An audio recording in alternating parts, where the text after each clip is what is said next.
when you find through some long experience that all the places you go to are not the place you wanted to find, it may occur to you that you were already there in the beginning. And that is the Dharma, or method, as I translated that word, which all gurus, teachers of spiritual development, use fundamentally. They are all of them tricksters, but in the most beneficent sense of the word trickster. Why trickster? Because, do you know, it's terribly difficult, in fact it's impossible, to surprise yourself on purpose. And yet, to be surprised is a great thing. But you can't plan a surprise for yourself. Somebody else can do it for you. And that is why so often a guru or teacher is necessary in this process. But let me say right from the start that a guru, there are many kinds of gurus. First of all, among human gurus, there are square gurus and there are beat gurus. There are gurus like, well, let's say a great Zen master today. Let's take Oda Roshi at Daitokuji, who is a square guru and a very good one. But you go through regular channels. Then there is a guru like Mr. Gurdjieff, who is a rascal guru, who leads you in by means that are very, very strange indeed. Then there are gurus that are not people. The gurus may be situations, a certain kind of problem or encounter. Even a book can to some extent be a guru. A friend can be a guru. I've often thought of writing a story about a man who is some sort of guru seeker and potential yogi, who goes one day into an automat and sits down at a table where there is another fellow, and he sort of thinks that this man looks wise, and he projects onto him the idea that he is a guru. And he says, "I feel there's something special about you." And the man says, "Oh, really? Really, actually, there's nothing special about me. I happen to be an insurance salesman." And this other fellow says, "Isn't that fascinating how modest he is?" And then I want to develop this story step by step. They keep meeting each other because they both eat at the same automat regularly for lunch. And although the fellow really is an insurance salesman and doesn't know a thing about these things, it in the end results in the enlightenment of the person who projected this image upon him.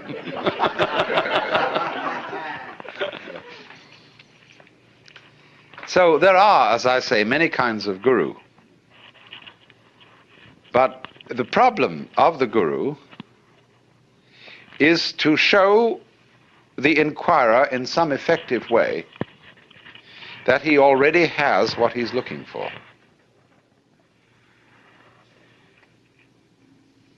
Now, in Hindu traditions, the realization of who you really are is called basically sadhana.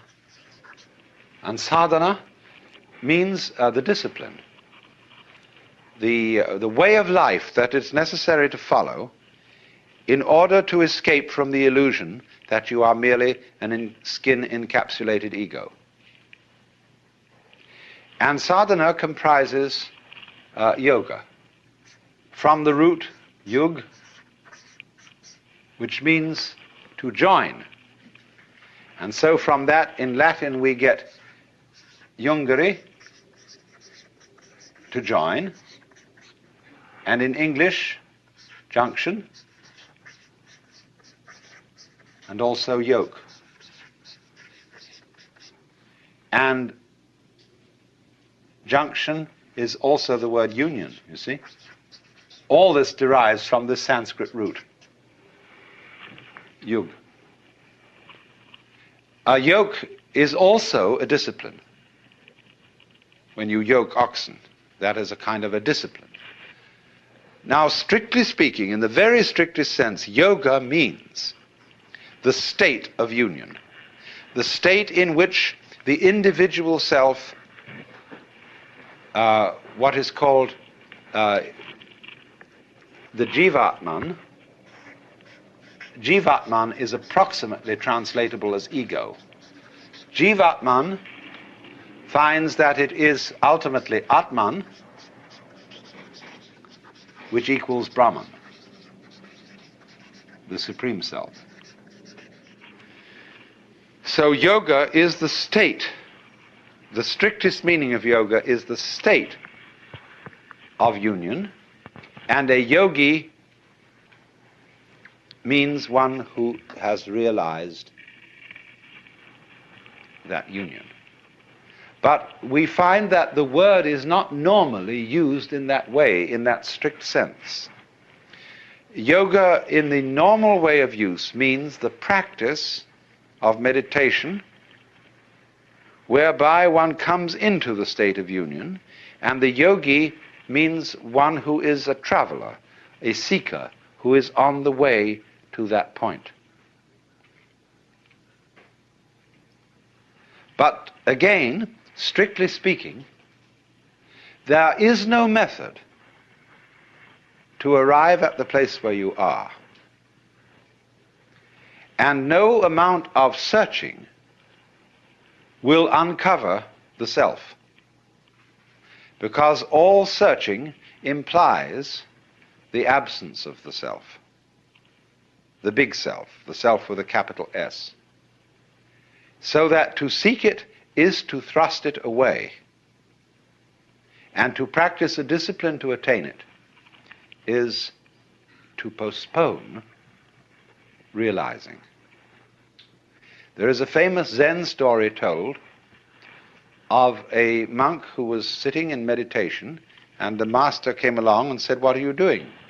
He said, "I'm meditating to become a Buddha." Whereupon the master picked up a brick that was lying nearby and started polishing it, rubbing it. And the monk said, "What are you doing?" He said, "I'm rubbing this brick to make it a mirror." He said, "By no amount of rubbing could you ever make a brick into a mirror." The master replied, "By no amount of zazen could you become a Buddha." Zazen means sitting meditation. They react very badly to this story in modern-day Japan. Anyway, what is important, you see, quite radically here, supposing that I say to you, each one of you is really the great self, the Brahman. And you say, well, all you've said up till now makes me fairly sympathetic to this intellectually, but I don't really feel it. What must I do to feel it really? My answer to you is this. You ask me that question because you don't want to feel it really. You're frightened of it. And therefore, what you're going to do is you're going to get a method of practice so that you can put it off. So that I can say, well, I can be a long time on the way getting this thing. And then maybe I'll be worthy of it after I have suffered enough. See, because we are brought up in a social scheme whereby we have to deserve what we get. And the price that one pays for all good things is suffering. But all of that is precisely postponement, because one is afraid here and now to see it.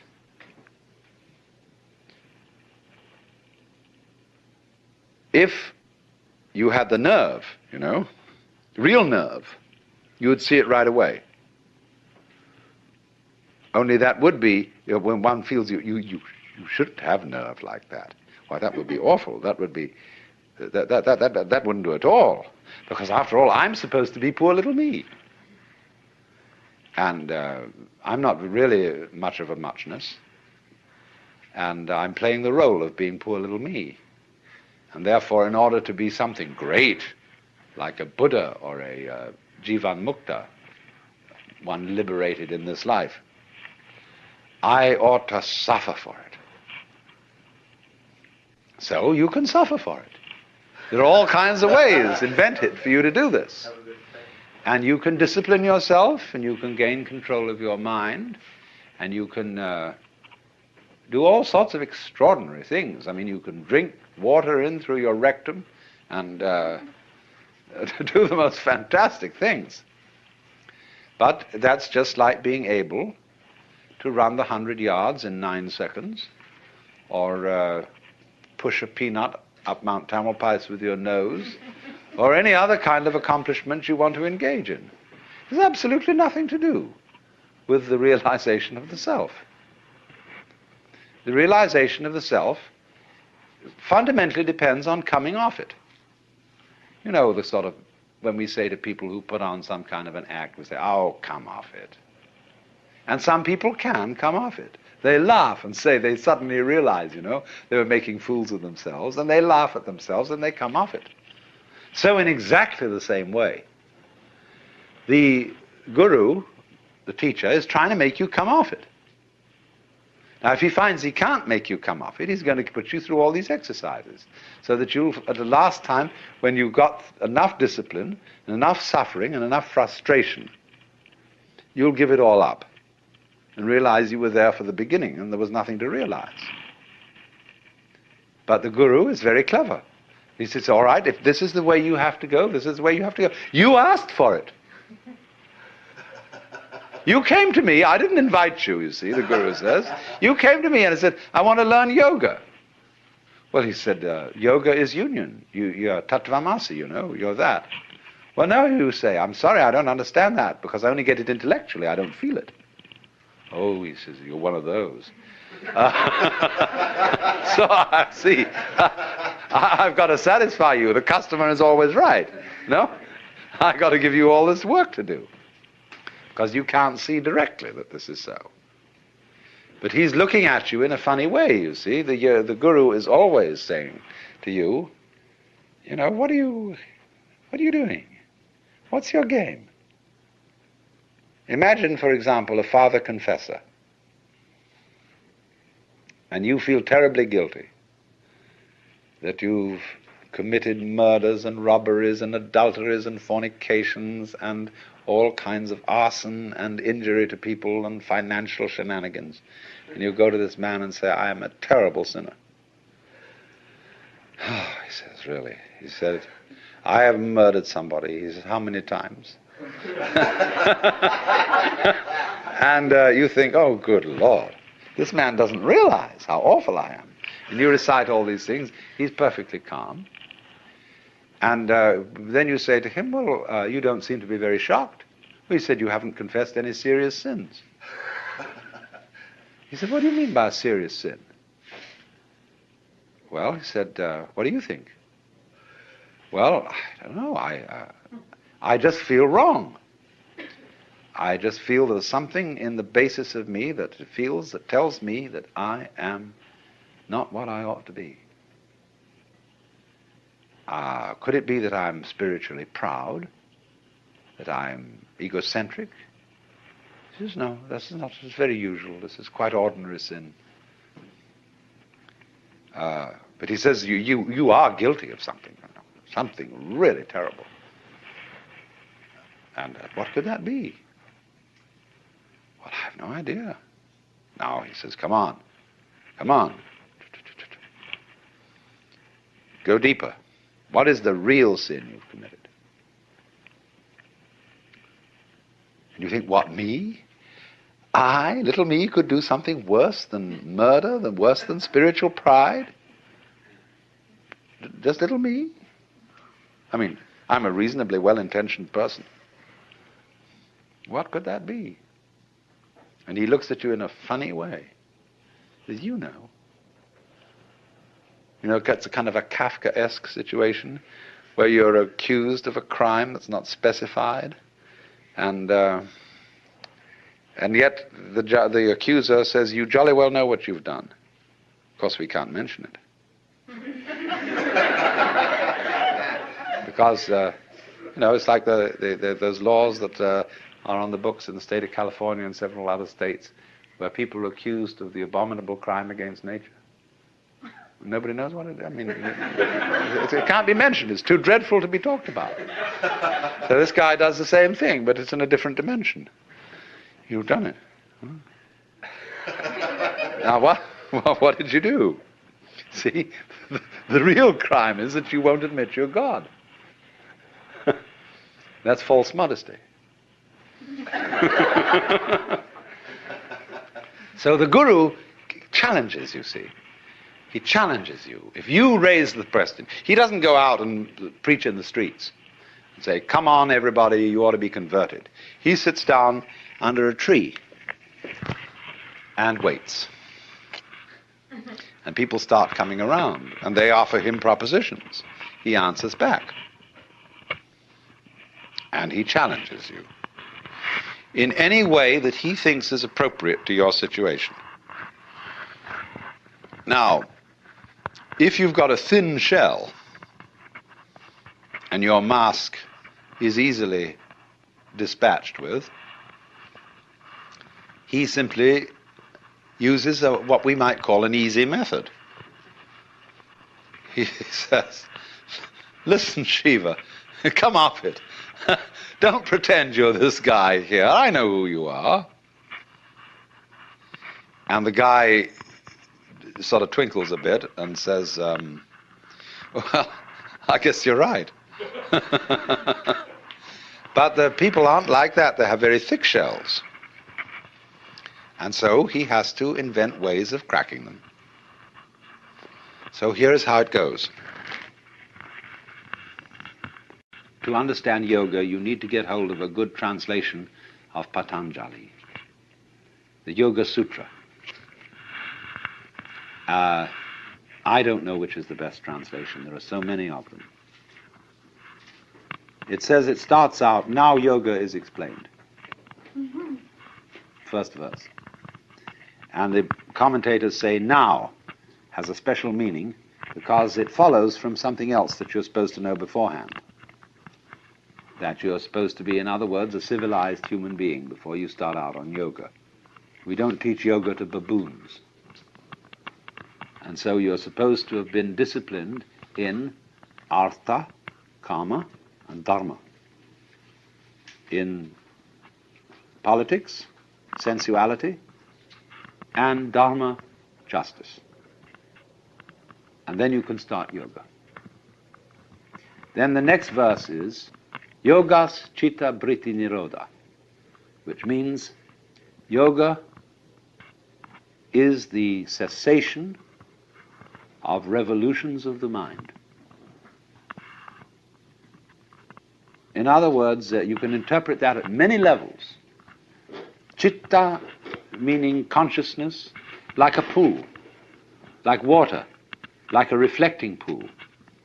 If there are waves on that, it doesn't reflect, it breaks up all the reflections.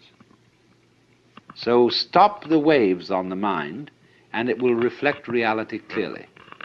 Get a perfectly calm mind. That's one meaning of it. Or another meaning of it is stop thinking. Eliminate all contents from the mind, all thoughts, all feelings, all sensations, everything.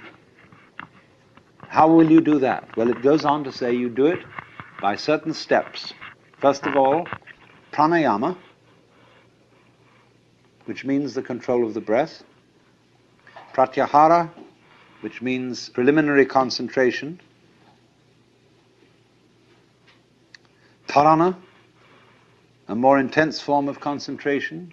Dhyana, which is the same, dhyana is Sanskrit for Zen, and that means profound union between subject and object, and finally samadhi.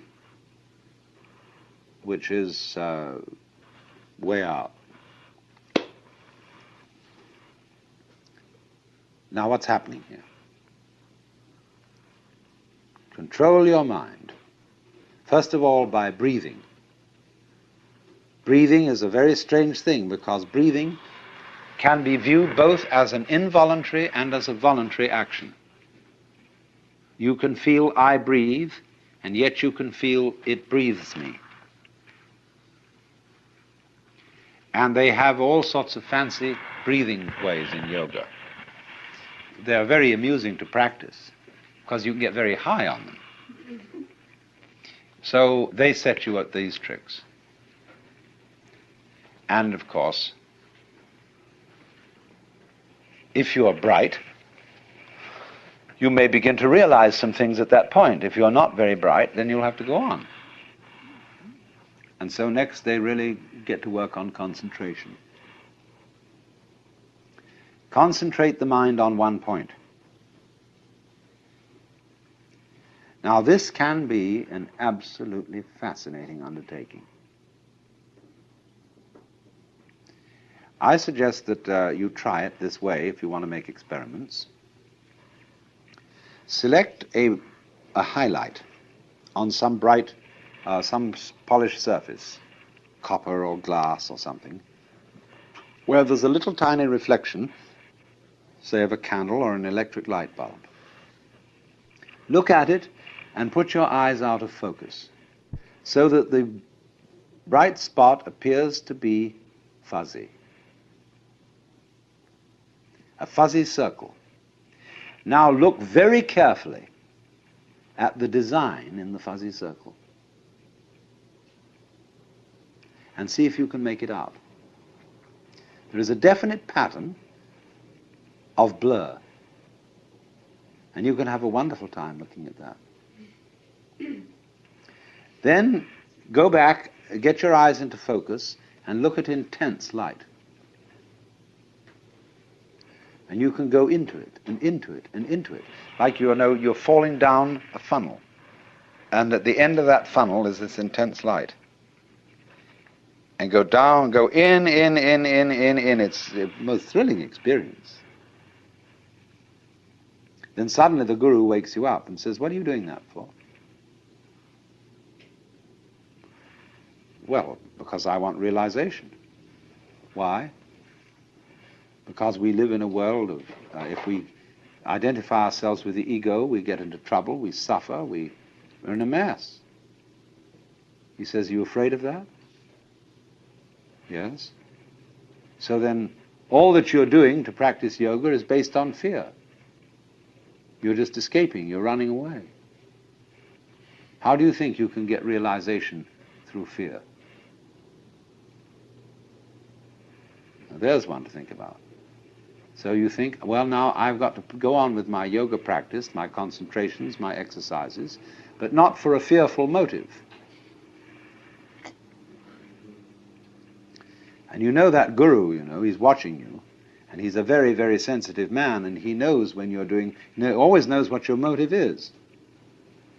So he puts you onto the kick of getting a pure motive. And that means very deep control of the emotions. I mustn't have impure thoughts. All right, so you go along and you manage to repress as many impure thoughts as possible, and then one day he asks you, why are you repressing these thoughts? What's your motive for trying to have a pure mind?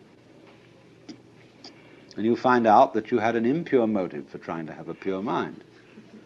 That you did it for the same old reason you started out the thing in the beginning, because you were afraid, because you wanted to get one up on the universe. And so eventually you find out, you see, that your mind is what is called in Sanskrit muda, which means crazy. Because it can only go in vicious circles. Everything it does to get out of a trap puts it more securely in the trap.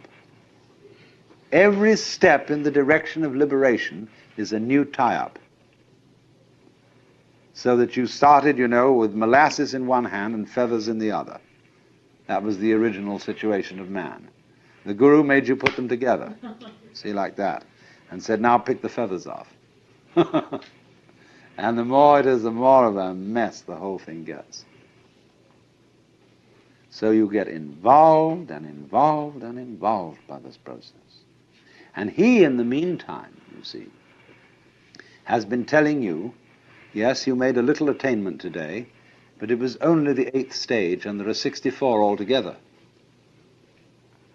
And you've got to get to that, the 64th stage. And he knows how to spin it out and drag it all out, because you are ever hopeful that you'll get that thing, just as you might win a prize, or win a special job, or a great distinction, and be somebody. That's the motivation all along, only it's very spiritual here. It's not for worldly recognition. You want to be recognized by the gods and the angels. But it's the same story on a higher level. So he keeps holding out these baits.